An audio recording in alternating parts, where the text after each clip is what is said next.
En Jésus-Christ, tu as la vie victorieuse.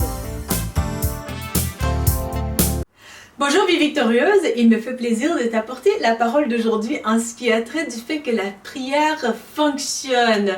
Glorieux Père très saint, béni soit ton nom, merci pour ce moment, merci pour Vie Victorieuse, merci pour vraiment Seigneur les personnes qui sont abonnées Seigneur et cette personne aussi aujourd'hui qui écoute cette vidéo Seigneur, je prie que ton cœur vraiment Seigneur puisse aussi Seigneur faire écho à leur cœur afin qu'ils puissent entendre distinctement ta voix parce que tu es le Dieu vivant, le papa chéri qui parle aussi à ses enfants.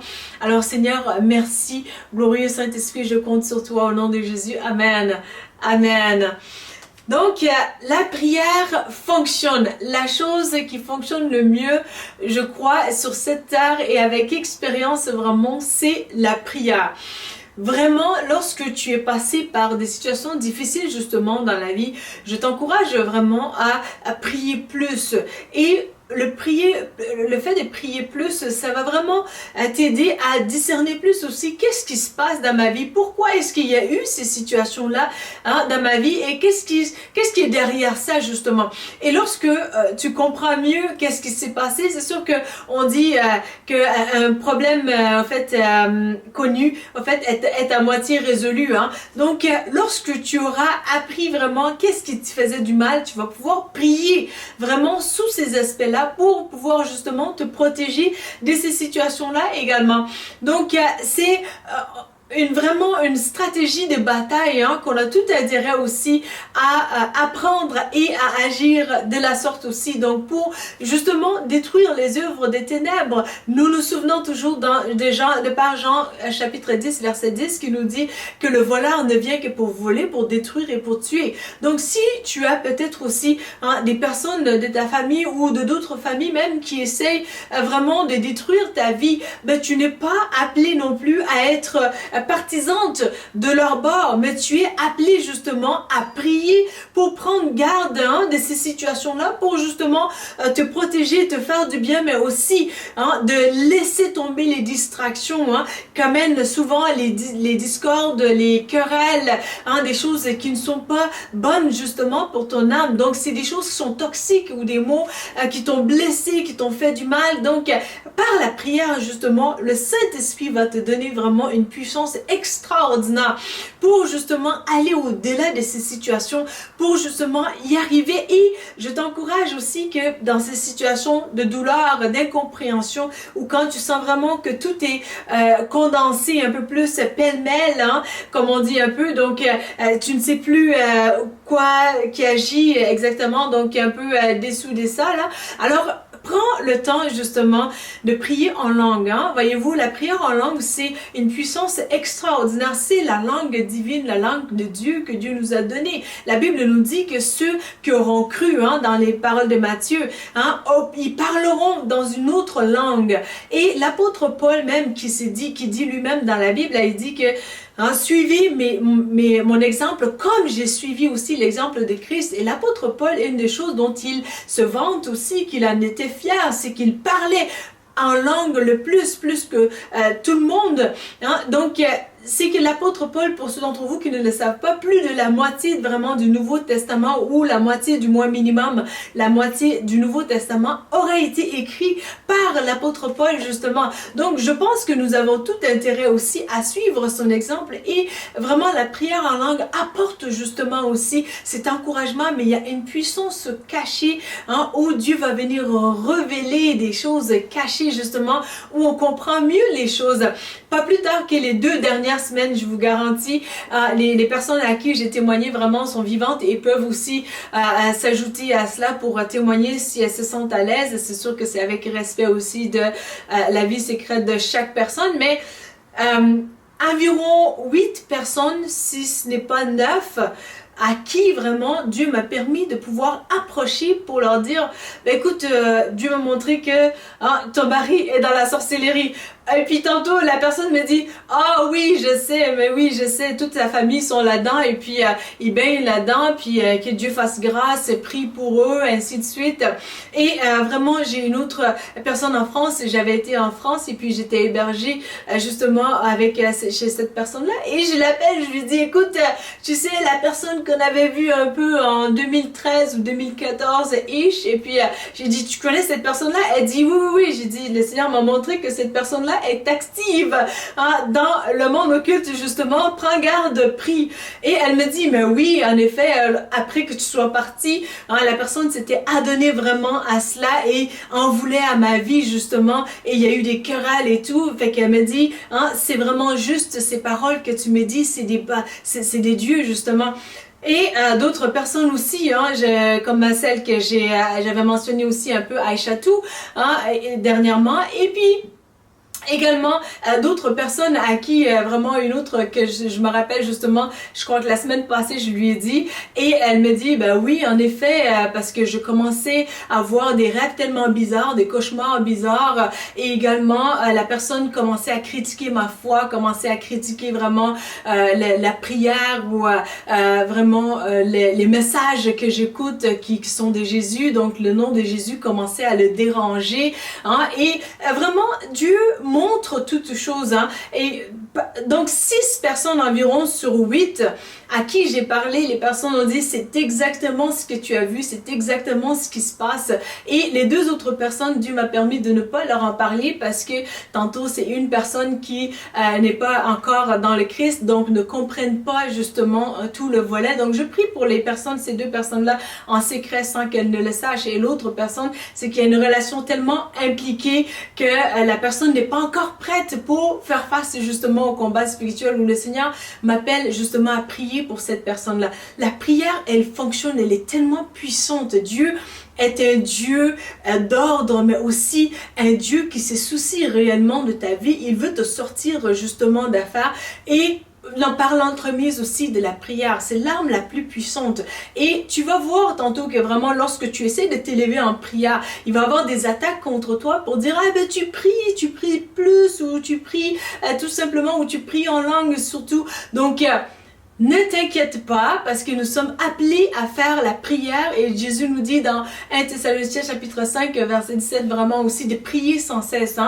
C'est sûr que ce n'est pas que pendant que je dors je suis en train de prier, mais vraiment aussi que c'est une attitude aussi par-dessus vraiment les mots qu'on dit, mais c'est une attitude tantôt que lorsque je vais à l'épicerie peut-être, je fais attention, donc avec la personne qui fait la caisse, je vais pas l'insulter, ou même quand je ressens peut-être le stress ou que la file d'attente est longue, le Saint-Esprit nous donne la maîtrise de soi justement pour ne pas dire les mauvais mots, mais aussi pour donner un bon comportement. Donc ça se fait aussi par la prière. Dans cette dynamique de la prière, on ressent plus aussi le cœur de Dieu pour nous et de la compréhension de la dimension de notre vie de sanctification justement. Donc nous ne sommes pas appelés à nous conformer justement aux choses, aux coutumes de ce monde, vraiment où tantôt je suis impatiente ou fâchée, on ouvre la bouche et on dit n'importe quoi. Non, le Saint-Esprit justement donne la maîtrise de soi au niveau de notre cœur justement, et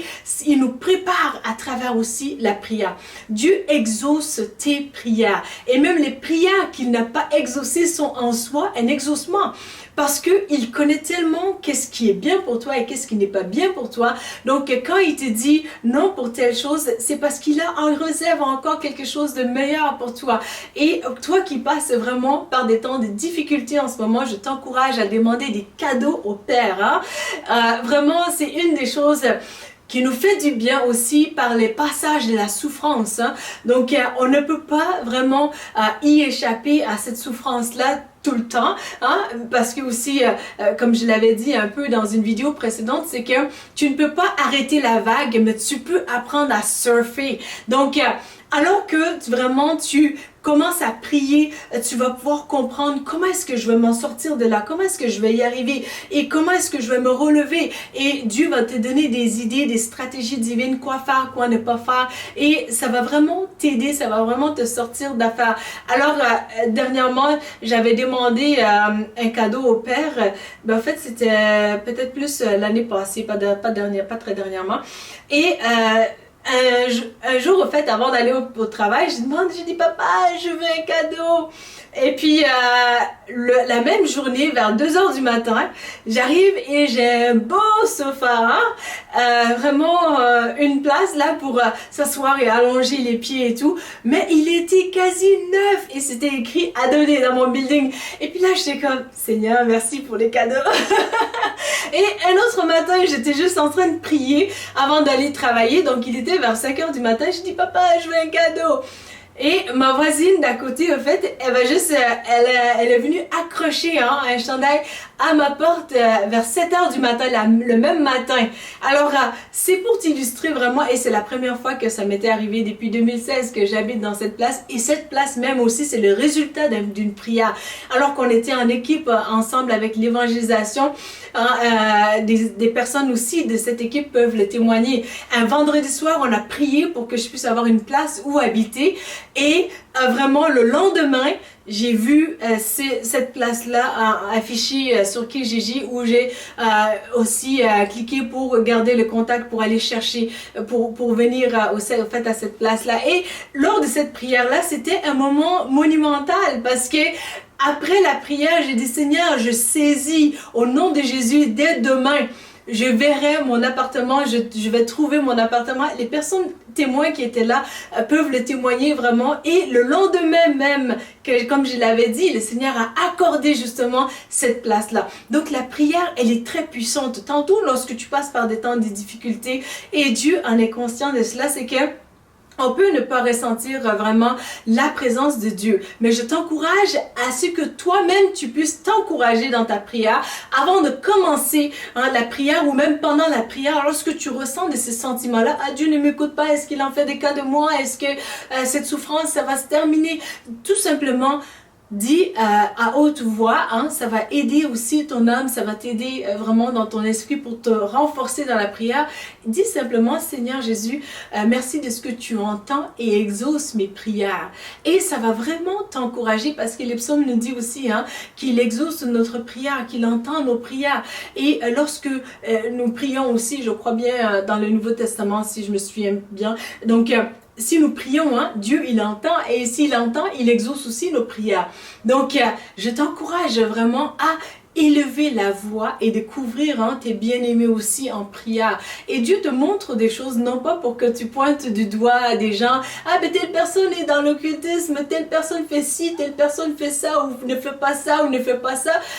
Honnêtement, chaque personne, chacun d'entre nous, moi la première, nous sommes justement sous la grâce de Dieu. N'eût été la grâce de Dieu, toi et moi, on aurait pu faire pire que ces personnes qui ont agi ainsi. Donc, d'où l'humilité aussi de reconnaître que tout n'est que par la grâce. Et dans cette grâce, vraiment, on prie pour justement couvrir les situations par lesquelles nous passons, pour que vraiment aussi Dieu accorde miséricorde et Dieu transforme nos vies et la vie de nos bien-aimés et que nous puissions aussi avancer dans sa volonté. Et il y a un passage aussi qui nous exhorte aussi à prier pour les autorités afin que nous puissions aussi vivre une vie paisible, une vie d'enfant de Dieu justement. Donc je t'encourage aujourd'hui même à prier pour nos autorités vraiment afin que la lumière de Dieu vienne dans les recoins ténébreux afin que nous puissions aussi prier comme aussi le Seigneur nous le demande parce que tout est par cette relation avec Dieu justement et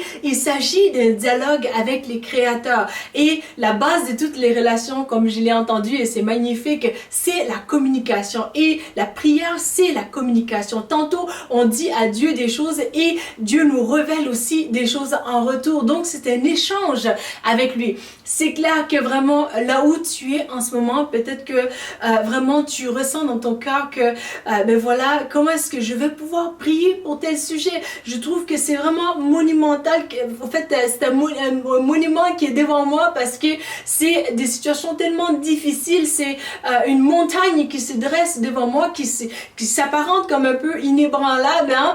C'est comme un peu Goliath versus David, hein? Donc, ton Goliath devant toi, là, vraiment, ce dont il a peur, là, c'est vraiment la prière. Donc, lorsque tu t'élèves, justement, en prière, tu vas voir que Goliath, justement, ce n'était que par la voix, hein? Parce que l'ennemi était menteur, donc il va te chuchoter, hein? Des pensées. Donc, ça fait en sorte que lorsqu'on adhère à ces pensées, on s'éloigne aussi de la parole de Dieu, alors que la Bible nous encourage, justement, de prier, hein? Que lorsque nous prions, Dieu exauce nos prières parce que la parole nous dit demandez et vous recevrez, hein, si vous demandez, hein, à mon nom. Donc Jésus a dit en son nom et nous allons recevoir aussi. Alors je t'encourage aussi même à faire preuve aussi de méditer beaucoup sur la parole de Dieu. Voyez-vous, la parole de Dieu, en la méditant, je crois que cette révélation, elle est un peu plus accurate, qu'elle est un peu plus aussi sharp, à jour. C'est que vraiment, lorsque cette fillette, au fait, qui passait par des temps de souffrance, au fait, qui saignait et qui a saisi le rebord du vêtement de Jésus, qu'elle a reçu sa puissance, justement, de guérison, il y a aussi une portée d'exaucement de prière qui est de méditer sur la parole de Dieu. Je m'explique. C'est que la parole nous dit justement que dans Josué chapitre 1, hein, donc médite ici que cette parole, que les paroles de ces livres ne quittent pas ta bouche. Josué chapitre 1 verset 8. Donc médite-la jour et nuit, hein, c'est alors que tu réussiras. Donc, en méditant vraiment dans la volonté de Dieu, dans qu'est-ce que Dieu t'a mis sur le cœur, justement, et tu vas voir la main de Dieu agir parce que la Bible nous dit que toutes les promesses de Dieu sont oui et amen. Et c'est sûr que ça ne se fait pas sans Dieu, hein. Ce n'est pas de tout simplement, moi je vais juste faire méditer la parole de Dieu et on néglige pas la présence de Dieu justement parce qu'il est souverain, il est le Tout-Puissant et Dieu veut aussi cette relation, hein, avec nous plus que sa main. Donc recherchons, je nous encourage chacune d'entre nous comme personne à rechercher d'abord sa face et non pas juste sa main, parce qu'en tant qu'enfant de Dieu, hein, nous voulons cette relation en premier lieu. Et tout comme un peu un enfant peut-être dans ce monde qui a peut-être 10 ans, si tout ce qu'il fait vraiment c'est de venir voir papa ou maman, ben je veux ci, je veux ça, et des temps de jeu ensemble, des temps ensemble de famille, hein, sont tellement négligés, la personne n'est jamais là, c'est sûr que ce n'est pas très plaisant pour les parents tantôt. Et c'est la même aussi dynamique avec notre Dieu justement. Donc la prière, c'est justement aussi ces temps de famille avec Dieu. Alors si on veut bien. Donc ces volets-là aussi des méditations, vraiment, ça va tellement t'aider. Il y a tellement une puissance dans la méditation de la parole de Dieu. Parce que tantôt, peut-être que tu pries pour une situation, tu dis, Seigneur, je veux que vraiment, peut-être ma fille, elle retourne aux études et tout. Ou je veux que ma fille, elle serve à l'église. Alors, tu vas prier. Dieu va dire, oui, je veux que ta fille, elle retourne aux études, ou je veux que ta fille, elle aille à l'église. Prenons l'exemple de l'église, par exemple. Donc, Dieu t'a déjà exaucé, mais lorsque ton mental n'est pas n'adhère pas en fait à la pensée de Dieu exactement, ça fait en sorte que tu ne reçois pas directement la prière, ou du moins pas avec l'impact que tu aimerais peut-être l'avoir. Donc alors que si tu as déjà prié et que tu dis merci Seigneur de ce que ma fille est ta servante bien-aimée, va aller te servir à l'église, tu es en train de t'encourager, mais encore plus lorsque tu médites sur ces passages-là et proclames le passage qui dit justement que moi et ma maison nous servirons l'Éternel. Alors là, hein, tu es en train de t'édifier, mais aussi tu es en train de faire écho à ta prière. C'est comme si qu'il y a une puissance justement qui s'accorde avec la prière. Ce n'est pas juste comme ma fille maintenant, elle sert le Seigneur dans l'église, mais c'est aussi tantôt, voilà, le Seigneur a entendu mes prières et il m'a exaucé, et maintenant ma fille est le témoignage justement de la fidélité de Dieu de par la prière. Donc je t'encourage beaucoup à méditer la parole de Dieu. Tantôt, si tu vis par un temps de stress, justement, la parole nous dit en Philippiens chapitre, je crois, 4, versets 6 à 7, vraiment, ne vous inquiétez de rien, mais en toutes choses, par des prières et des supplications et actions de grâce, de demander, afin que la paix de Dieu aussi garde nos cœurs et nos pensées en Jésus-Christ. Et le Seigneur va vraiment prendre plaisir pour justement subvenir à tes besoins, pour t'aider aussi dans les situations par lesquelles tu passes, et tu vas voir sa paix, sa douceur, son bien-être qui vont venir impacter ton cœur. Et c'est là même aussi que tu vas pouvoir t'aimer toi-même, t'apprécier à ta juste valeur, parce que tu t'aurais vu un peu plus aussi à travers les yeux de ton papa chéri qui t'aime, qui pourvoit tes besoins, qui se soucie réellement de toi, qui est un Dieu de justice, qui est vraiment celui qui ne cesse de travailler pour que justement tu sois restauré. Alors tu vas pouvoir voir aussi la main de Dieu agir tantôt dans des situations vraiment ou des vendus, des cadeaux, des choses qu'il amène dans ta vie, qui sont des agréments, et ça change vraiment ta vie complètement. Moi je me souviendrai toujours vraiment de la fois où le Seigneur m'a exaucé justement du fait qu'il m'ait permis d'être retourné aux études, alors que les psychiatres, psychologues avaient dit, ben voilà, toi tu ne pourras plus jamais retourner aux études, tu ne pourras plus jamais travailler après. Et alors que Dieu, il a exaucé ma prière, il m'a permis de non seulement retourner à McGill puis finir mon certificat en English Professional Writing for Business Communication, et il m'a permis également pendant ces temps-là, on dit que Dieu ne fait pas les choses à moitié, et c'est vrai.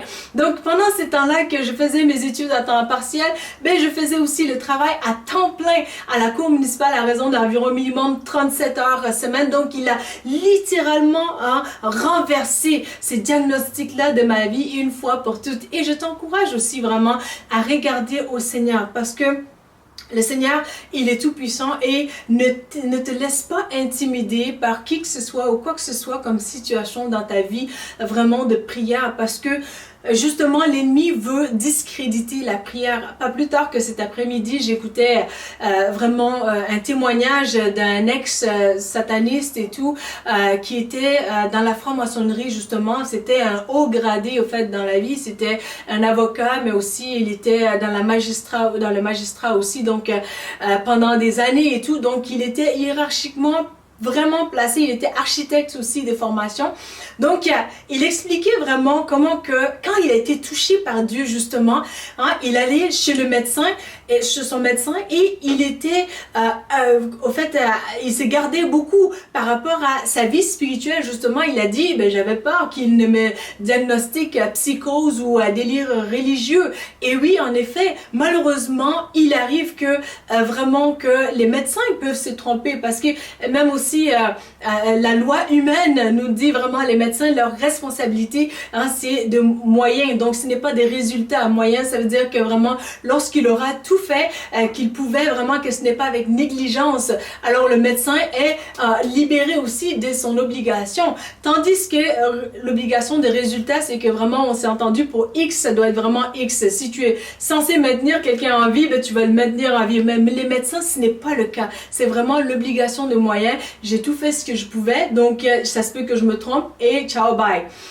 Alors, ça arrive vraiment que le médecin puisse se tromper justement dans ton cas, toi qui as tout bonnement prié, et que vraiment tu vas aller à l'église, ou bien tu reçois ces diagnostics-là, et ça gâche beaucoup de choses dans ta vie, justement. Tantôt, tu te retrouves peut-être plus coincé, où vraiment le médecin a fait cette erreur-là, et vraiment à l'église, où les corps pastoraux, les pasteurs ne cessent de faire de tes louanges, de tes éloges pour dire, ben voilà, toi tu es un exemple pour le corps de Christ, donc ta spiritualité, elle est magnifique, elle est splendide, ta spiritualité est un exemple. Donc tu peux te retrouver vraiment coincé entre l'arbre et l'écorce, entre l'arbre et l'écorce. Donc tantôt vraiment la spiritualité et la science qui essaie de se faire chicane un peu, comme ça arrive souvent, et vraiment il avait raison de vouloir faire attention, et comme de fait il en a parlé avec son médecin, mais je crois que son médecin, peut-être il était un peu plus croyant chrétien, ou bien du moins il acceptait peut-être la vie chrétienne aussi. Donc il lui a tout simplement dit, ben toi tu es quelqu'un qui est sensé, donc ça va très bien dans ta tête, et puis vas-y à la synagogue et va faire ta spiritualité là, donc un peu je te libère, ça va bien, il n'y a rien chez toi. Et ça arrive, et c'est malencontreuse vraiment que quand l'inverse arrive, et je peux te garantir que oui, ça l'est, mais Dieu va vraiment s'assurer aussi pour t'aider justement. Il va faire en sorte que les gens voient qu'est-ce qu'ils doivent voir aussi. Donc mon encouragement pour toi, vraiment, continue de prier. Tu as fait le bon choix, tu as choisi le bon Dieu, et oui, le nom de Jésus, ça a toujours dérangé, et ça va toujours déranger aussi, mais nous ne sommes pas meilleurs que le Maître. Si son nom ça a dérangé, ben ta prière aussi elle va déranger. Mais c'est important aussi de s'assumer, de se dire ben voilà, je fais ma spiritualité et de la bonne manière, elle a un bon goût et vraiment le Seigneur l'approuve, et d'autres aussi, pasteurs, surtout des gens, des dirigeants dans la communauté chrétienne l'approuvent, et peut-être que t'applaudissent même aussi. Mais sois encouragé et continue et fonce, parce que tantôt, pendant que tu vas prier, tu vas voir comment que Dieu gère les choses. Il ouvre les yeux des gens, et les gens voient aussi qu'est-ce qui se passe concrètement. Ce que j'aime du Seigneur, c'est qu'il montre aussi qui est qui. La conviction du Saint-Esprit est là. La Bible nous dit, on ne se moque pas de Dieu. Donc, ce qu'un homme aura sémé, il le récolte. Alors, d'où l'importance aussi pour nous, moi la première, vraiment, de faire attention, vraiment, lorsqu'on approche aussi des frères et sœurs, de pouvoir apporter aussi un vent doux d'encouragement dans leur foi pour les booster, parce que justement, la société fait en sorte que vraiment on peut se sentir tellement contrainte. Tantôt tu es en train d'adorer le Seigneur, c'est mal vu. Tu es en train de prier, c'est encore pire. Et tu es en train d'encourager quelqu'un, donc, ça fait en sorte que vraiment tu te sens coincé comme vraiment dans ta spiritualité, et le Seigneur ne se plaît pas dans ça. Donc, si tu es chrétienne ou chrétien, vraiment, prends le temps de chaque jour essayer d'encourager une personne chrétienne, et tu vas voir, ça va changer ta propre vie, mais aussi la vie des d'autres personnes. Et prends le temps de prier aussi pour ces personnes-là, parce que Dieu agit présentement. Tu es bien aimé, que tu penses que le plus que tu pries, tu vois le contraire, mais continue de persévérer, parce que Dieu exaucera tes prières. C'est le cœur de Dieu que de prier pour les gens. C'est le cœur de Dieu que d'exaucer tes prières pour que les gens soient transformés, que les gens soient sauvés et transformés. Donc, je t'encourage vraiment à prier et de rechercher la face de ton rocher. Et vraiment, ces gens-là, même aussi, qui sont peut-être blessés ou bien qui n'ont pas perçu les choses spirituelles de la bonne manière, ça se peut aussi de se tromper avec la bonne foi.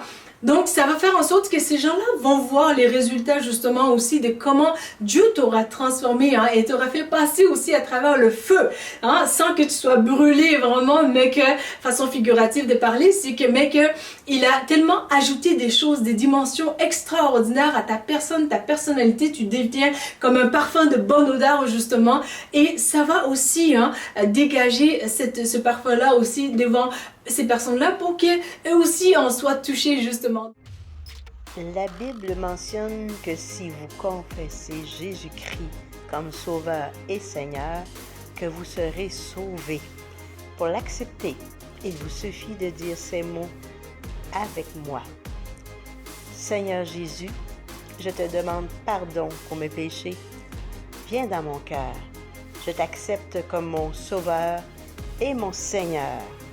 Donne-moi ton Saint-Esprit et conduis-moi sur le chemin de la vie éternelle. Amen.